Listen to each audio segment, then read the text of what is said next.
Hey guys, welcome to my channel. Today we're making some high fiber rice recipes because I love white rice, right? But white rice doesn't really have a lot of protein or a lot of fiber, which is fine, it's delicious, but sometimes I want some fiber and I want some protein. Because me, I eat rice like every day. When you add these things, it's gonna be much more nourishing, fiber, protein, more vitamins, minerals, all the things. And this is perfect for people that have diabetes or pre-diabetes because you're adding more fiber and protein to this grain and it's gonna affect you much less than regular white rice. So it's a win-win in all situations. You can customize it however you want. So I'm gonna give you guys 3 recipes of high fiber rice that is perfect for any meal. Honestly, it has changed the game for me because I used to not eat a lot of fiber. And this is one of the first things I did to increase my fiber intake, and it definitely helped. So I hope it helps you guys out. Let me know what you want to see next. Subscribe for more videos like this, and I hope you guys enjoy. I'll see you in the next one.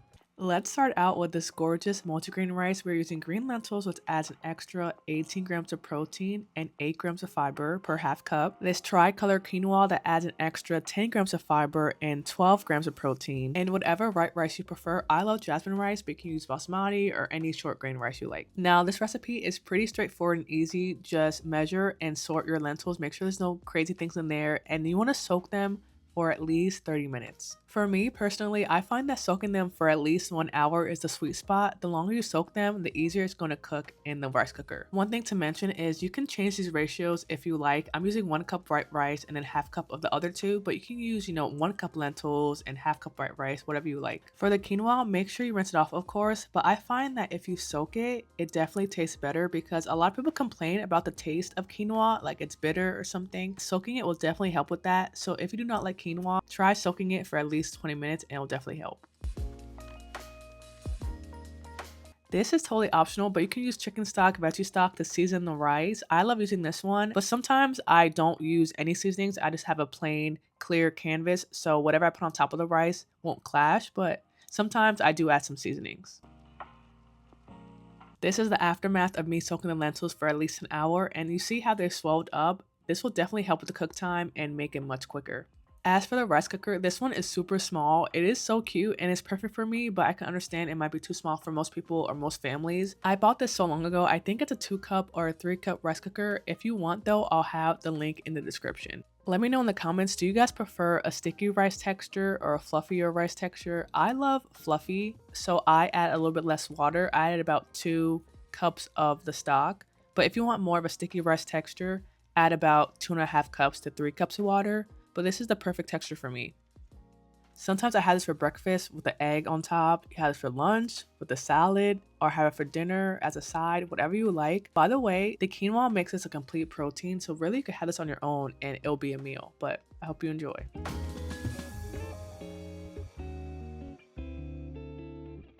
Next, we have a stovetop recipe for people that do not have a rice cooker. This one is barley and white rice. But this recipe you can definitely make in a rice cooker if you have like a multi-grain option or you have a fancy rice cooker, but mine is so simple I haven't tried it out yet. So the rice and the barley, I'm using pearled barley. They have different cook times, so I'm going to kind of cook them separately.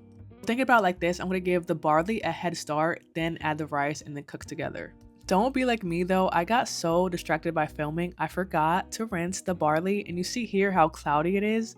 No, you do not want that, so make sure you rinse the barley. I just did a redo and rinsed it out. I'm doing 1 cup of the barley and then 2 cups of the water. Bring to a boil, then you're going to reduce the heat and cook that for about 20 to 30 minutes. Again, totally optional, but I'm seasoning it with this again. It's my favorite thing on earth right now, but definitely you can do plain. You don't have to season it if you don't like. If you didn't know, 1 cup of uncooked pearled barley adds about 30 grams of fiber. Also, it adds an interesting texture to the rice that I just love, but if you haven't had pearled barley, definitely try it out. When the barley is almost done, about 20-30 minutes, add the white rice and add an extra cup of water. Then just cover and wait for the white rice to finish cooking another 20 minutes, and then it's pretty much all done. One thing I love to do is to add frozen veggies to this. So you can add frozen peas, frozen mixed veggies, you can add frozen mushrooms, whatever you like, but this is a perfect canvas to add anything. Another good thing to do is to let the rice cool off before you eat it. This creates something called resistant starch. Let me know if you want to see a video going deeper into resistant starch, but basically it's just overall better for your gut and your overall health. Lastly, we have this beauty. Just look how gorgeous it is. I think this one's my favorite one. All that you're going to need is purple rice, black lentils, and frozen green peas, and white rice as well. If you didn't know, purple rice has more antioxidants than blueberries, and we all know blueberries are like the antioxidant powerhouse. The black lentils, we're using about a half a cup. It's going to add 10 grams of fiber. The frozen green peas are going to add an extra 5 grams of fiber for half of a cup, but if you want more fiber, just add a full cup. So these black lentils, they specifically say you do not have to soak them, and honestly it pans out because I haven't soaked them in my past recipes and it worked out.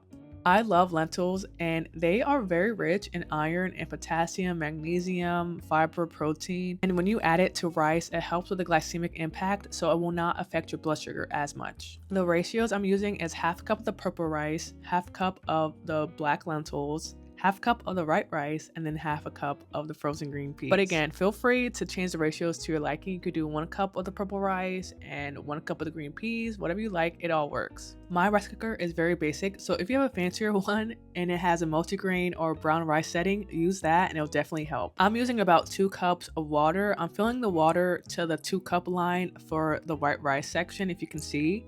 And that gave me the perfect texture. And that's it. I also find that even when it's done, leave it in there for an extra 10 minutes to keep steaming, and that really helps you to get the perfect texture.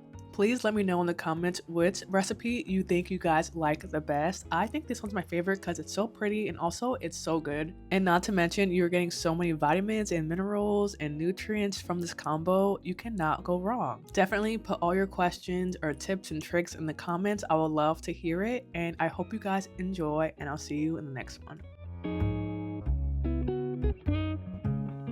Hey guys, this is editing me. I keep forgetting to film an outro. I don't know what's up, but I'll get it eventually. I'm still new to this YouTube stuff, so bear with me. I just want to thank you guys for watching the video, and I want to also highlight that most of these recipes, 2 out of the 3 of the recipes here are made in a rice cooker, but you can also make all 3 of them on a stovetop. So do not think you're missing out if you do not have a rice cooker. Another thing is that I have so many other recipes I wanted to include, but I wanted this video to be, you know, pretty straightforward and shorter. So let me know if you want some more rice recipes, but this should be enough to get you guys started. If you're new to this whole multigrain rice thing, this should get you started and trying it out. So this is the first video, so I'll probably do another video where I include more recipes, so stay tuned for that. Also follow me on my other platforms. I'm on Instagram, TikTok, I'm also on Facebook, and I have a Substack. I need to get on the Substack again. I haven't been posting like that. Make sure you like and subscribe. It definitely helps out, and I would love for you guys to join the fiber